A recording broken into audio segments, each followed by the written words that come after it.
Watch this.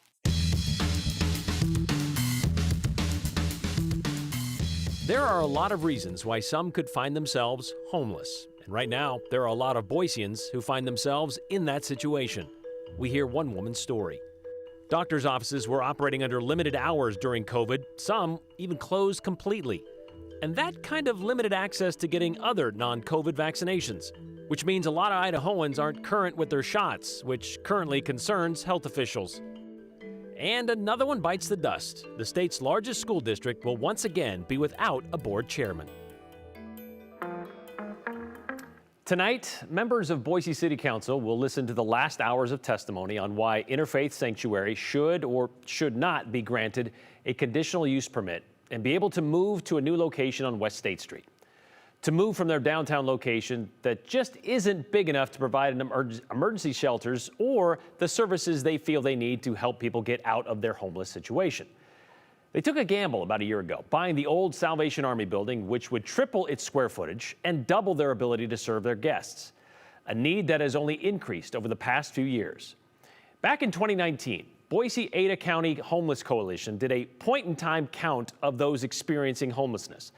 They're required to do so, and they're required to do this during the last 10 days in January by the U.S. Department of Housing and Urban Development. So they did this count on the night of January 23rd, 2019. And they counted the number of people sheltered and unsheltered. Statewide, there were 2,315 men, women, and children experiencing homelessness, 713 in Ada County alone. And according to CATCH, which stands for Charitable Assistance to Communities Homeless, a local nonprofit dedicated to helping those who are, well, that number has more than doubled in the last 3 years. As of March 29th of 2022, there are 1,448 homeless men, women, and children in Ada County. 991 of them are adults, 457 are kids. And that accounts for 891 households. 272 of those are families with kids. Speaking with one of those families, you learn a lot of things, including one of the biggest misconceptions of those who are homeless is they brought this on themselves. They just couldn't keep it together. And there's some truth to that, through substance abuse, with nearly 40% of homeless people abusing alcohol. More than a quarter are addicted to drugs. But you could be an addict and never actually become homeless. That is a possibility. And there are a lot of other factors involved, like the fact 25% are dealing with mental illness. 25% have extremely low income, most of which is generational, and nearly 40% are disabled. April Cooper isn't disabled, and she isn't an addict. She's married and a mother of 4, who is currently getting assistance from Interfaith Sanctuary, living at their hotel shelter in Boise. That's 5 people in a 2-bed hotel room.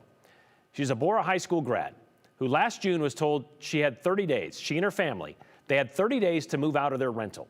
It was about the same time she found out she had stage 2 breast cancer. April's story isn't a how-to to find yourself homeless, but it begins with her finding out about her father at the age of 18.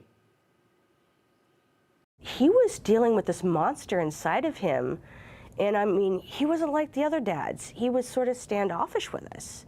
And I'm like, was it because I wasn't a son, that I was a daughter? So I was always trying to be like the boy of the family. I played with cars. I tried to understand golf like he did. And then when I found out, and not to be like cruel, I felt relieved knowing something was going on, then it wasn't me or my sisters or anything. And it was just like, he's a registered sex offender. Okay. So and I was just graduating high school when he went in for 7 years. He got out early for good behavior. He seemed like he has it's like a mental illness. And how he explained it to me was, when he was a little boy, he liked little girls. And when he grew up, he never stopped. It makes sense of why he was the way he was, why he was so distant in a way, and he wasn't as affectionate like other fathers, like they hold you, cuddle you, let you sit on the lap kind of thing, stuff like that. He wasn't an affectionate father, so I was like, what's going on? That had to affect you. Yeah, it did affect me. I was shocked. At age 18, I felt that I was going to be the parent of the family next, because my mom didn't work, I had my sisters, and mentally I was not there. I'm ADD, So I was kind of mentally younger than I was at 18. So when it happened, I went, you know what, I couldn't handle everything and took off with somebody for 2, and I had a son. So 5 years later, I married the man, the man of my dreams, right? And he was the boy next door. Literally So, or practically figuratively? 2 doors down, yeah. He lived on the same street, we grew up together, and you know, we dated for a little while, then we broke up, and then we dated for a little while, and then we got married. So, and then we've been together ever since. So we were living on my dad's couch, and I realized we're settling, and that's not good. That's when April decided to take some business classes at Stevens Henniger College. I didn't know which path I was gonna take, but I was like, I'm doing it. And they were doing it for a while, even renting a home on the bench for $1,325 a month. For a 3-bedroom, 2-bath house. Then they got an email from the owner last June. We were fine, and then the owner said they didn't want us there, and we were like, okay. And then I couldn't find a place, and we were like, oh shoot, what do we do? So and that's when we started bouncing around. I mean, we had enough money to be able to stay in hotels for a little while, and then a friend picked us up, and we stayed in his separate, his room, his extra room. My eldest one is an adult, so he stayed with us, and my mom has such a small house, so the 3 younger ones stayed with my mom. And I made it so that they could stay and go to the school over there, and made sure everything was set up so that it was a little, a little less stress for them, tried to keep things normal, but it was really hard being separated because I'm so used to my family being close. Do you consider yourself homeless? I feel displaced, is what I call it. Anyways, here we are. Something my dad used to say, at home is where you hang your hat. So, you know, I mean, this is not technically home, it's like home base. My messy workspace, sorry. I count myself very grateful, you know, like, you know, I'm grateful for being here. I mean, it's not a place I want to be. It's not ideal, of course. But, I mean, I could be, I look around and I could be in our tiny car, you know, or sleeping in a tent somewhere. This is our cooking / kitchen / entertainment area. We hear this a lot. I'm sure you do. There are plenty of jobs out there. Yes. Just yes. go get a job and your problems are solved. Oh, right.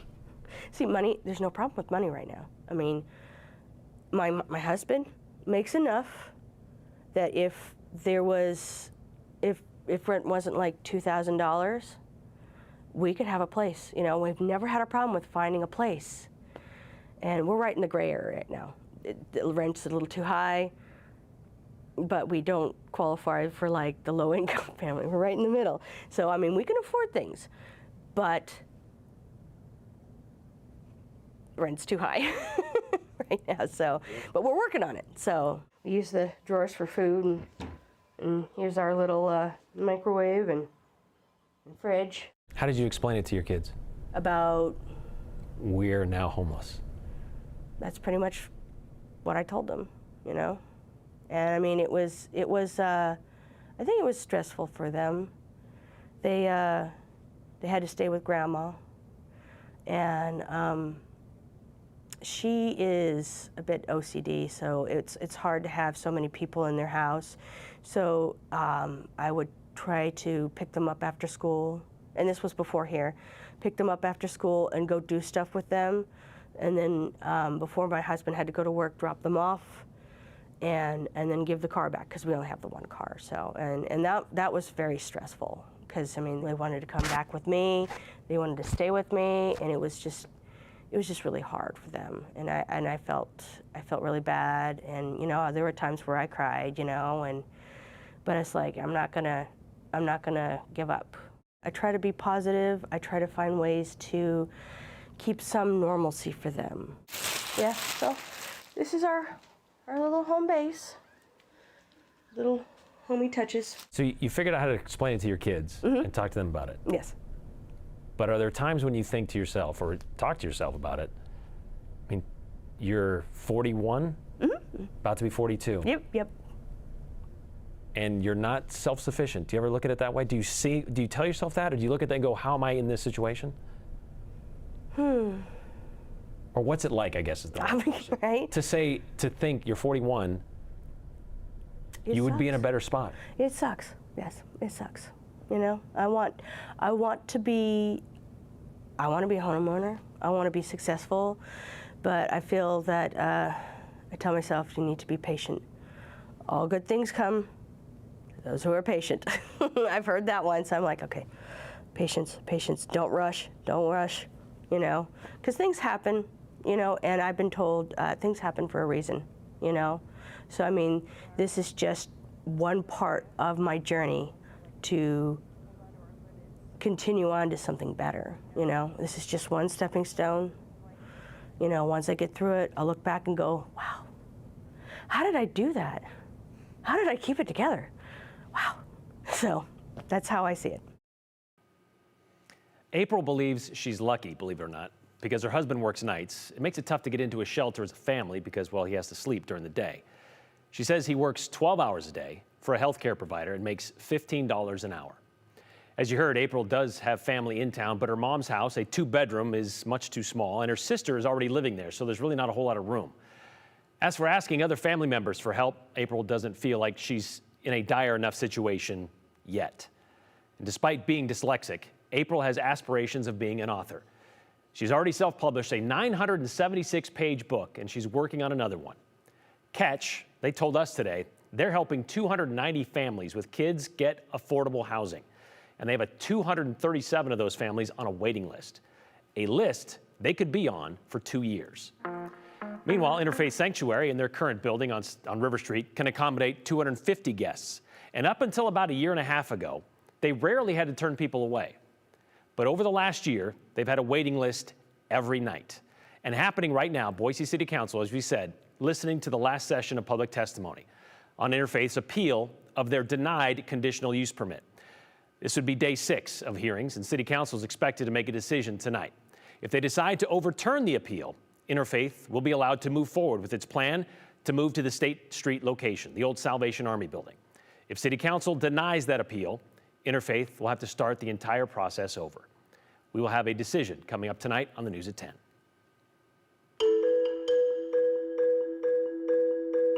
Measles, whooping cough, some of these old school infections are making a comeback thanks to a new one. And it has to do with vaccinations. We'll explain. First, let's explain how to join the 208 conversation. See that number on your screen? That 208-321-5614? Yeah, that one. Type it into your phone, then hit message, and then type us a text. About anything we've talked about on today's show, or what you want us to talk about on another show. A comment, a question, a complaint, all's good. Oh, and don't forget to hit send. And don't forget your name and the hashtag the 208. But also remember, what you share with us, we may share at the end of the show.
Has there been a hotter topic of discussion than vaccines these past 15 months? Well, experts have experts have offered their expertise. There were questions of what is and what is not a vaccine this whole time and all the other stuff that went along with that. Now, despite how quickly the COVID vaccine came around, vaccines themselves have been around for hundreds of years. COVID aside, our vaccination rate in Idaho has taken a hit recently. So the question is, does it have anything to do with the heightened political atmosphere that we've been experiencing these last couple of months? Joe Parrish joining us now. You spoke with an immunization expert out of Twin Falls. And what are they keeping an eye on? I know COVID has always been something we've been watching closely for the last several months, but now they're looking at other things. Yeah, it'd be easy for all of us to forget. There's other viruses and things in the world other than the coronavirus. So there is for sure still attention on COVID and COVID vaccines and boosters. That remains important. But you have to remember, there's renewed attention now on vaccines that are common for children, those childhood vaccines so many people get. Now, South Central Public Health District in Twin Falls reports early data saying that general vaccine rates among children have declined over the last 2 years. And the issue here is it places Idaho children and teens at risk for vaccine-preventable diseases, things like measles, mumps, pertussis, which is the whooping cough, all those things, those MMR shots. Now, epidemiologists are doubling down on vaccine effectiveness as they encourage families to get their kids vaccinated against those preventable illnesses. Now, Tanis Maxwell, who's the South Central Health District Epidemiology Program Manager, has this thought. Vaccines prevent disease. We do see that in our vaccine rates prior to COVID, that we've seen a decline of diseases over the years. So they prevent disease, and it also helps prevent disease exposure for individuals who can't be vaccinated yet, those little babies or young children. And a real reason right now why public health experts are drawing attention to this, they're asking families to consider travel. For the first time in nearly 2 years, many families are now finally able to go on big trips outside of the country. And something taken for granted sometimes here in the United States, the low levels of preventable disease in our country because of traditional use of vaccines. So if you and your family are going abroad this spring or summer, epidemiologists have this advice. There's more potential to being exposed to those diseases, especially if you travel. And we are coming on to the summer months where individuals may travel. So it's important to protect yourself against those where you may travel to areas where the diseases may be more prominent and potentially exposed. And there's been a lot said about vaccines and vaccine technology over the last 2 years. And again, if you just put COVID aside for just a moment, experts remind you that vaccines for things like mumps and measles, they're highly effective, and the reason why we've been able to push these diseases out of our communities over the years. Now, the science and impact remain true. Vaccines save lives. It's very important to protect yourself. Getting the knowledge and education about vaccines will protect you and your family, and we don't want to see a resurgence of diseases that have been prevented by vaccines. And Brian, there's been so much, I guess, attention and politicization of really vaccines and all of that. So when people have questions about vaccines, sometimes they're hesitant to ask because they're worried it's a loaded question. If I ask my doctor, if I ask my primary provider about immunizations, they're going to think I'm anti-vax, and I don't want them to think that. Or maybe you just have questions about that. We've heard so much about mRNA technology and COVID vaccines over the years. It really doesn't apply. It's not the exact same one-in-one thing, the mRNA versus other things that are out there. So a great piece of advice. If you do have questions about vaccines, about you and your family, reach out to your doctor and get that taken care of, because again, there's a reason why a thing like polio has gone away. Is because very highly effectively we're able to vaccinate against it. Now, we talked about COVID. I did want to mention this because we haven't really been following it on the 208 for good reason. If you're wondering, 55% of Idahoans aged 5 and older are considered fully vaccinated. So again, 55% 5 and older. The nationwide number for that age group, again, 5 and older, 70%. So Idaho is, really behind the curve here. So a reminder, Idaho health experts are recommending you get the COVID vaccine, you get the boosters. The numbers are down. For example, Idaho only reported 29 cases back on Friday. So it's been good news on the COVID front, but it's not like the virus is gone. It's still in our community. So they are asking people, please get the COVID vaccines. Experts say they are safe and effective. Okay, so 55%, you're talking about COVID now. Just COVID. Just COVID. I thought you were talking about like overall vaccination rate. Okay, now I'm with you. Just COVID specifically. Gotcha. Okay, well that makes sense. All right, thank you very much, Joe. All right, it's not a volunteer position, but it is an unpaid one. It also seems to be a brief one. 3 months after he was elected as chairman of the West Ada School Board, Rusty Kofelt is stepping down. In his resignation letter dated this morning, Kofelt said, "I resign my position for no other reason than a need to focus on some personal family matters that will require me to leave the state of Idaho." So he's leaving.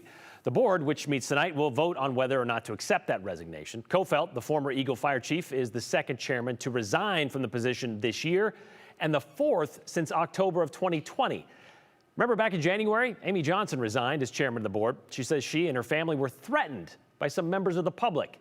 Philip Newhoff, who was up against a potential recall vote, resigned during a board meeting in December of 2020. And Ed Klopfenstein, who was at the helm of the district when the pandemic started, he abruptly resigned 10 months into his term, citing conflicts within the board itself. So should the board accept this latest resignation tonight, a vacancy will be posted after tonight's meeting, and we're all looking forward to reading that job description.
All right, coming up tomorrow, just a reminder, KTVB is going to be hosting our first debate of the primary election season. Republican candidates for State Superintendent of Public Instruction are going to join us for an hour-long debate, and we want to include you. So text us your questions for the candidates, and that number is on your screen right now. It's 208-321-5614.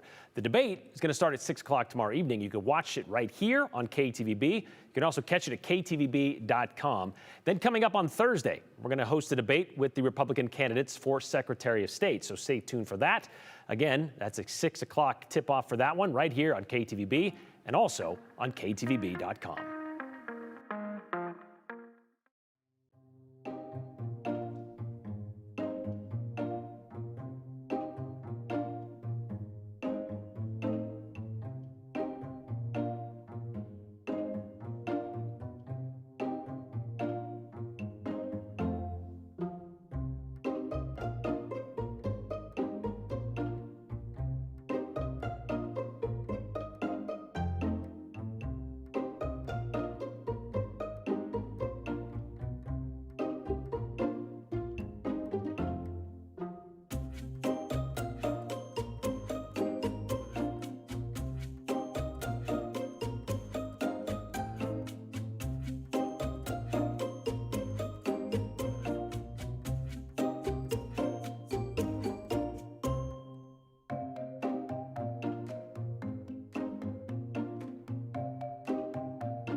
All right, time for your text messages, what we like to share at the end of the show here, like this one from Joel, who said, thanks for the excellent story about the homeless mom and her family. I hope it has the power to chip away at the ice on the hearts of too many of our fellow citizens.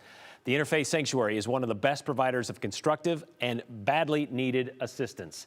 This one sent in from Jody. I have a friend who works full-time at a local hospital and is now homeless and lives in her car because she can't find housing. Most places now require proof of 3 times the cost of rent in order to become considered. Plus, it costs at least $80 just to submit an application to rent, which of course is non-refundable.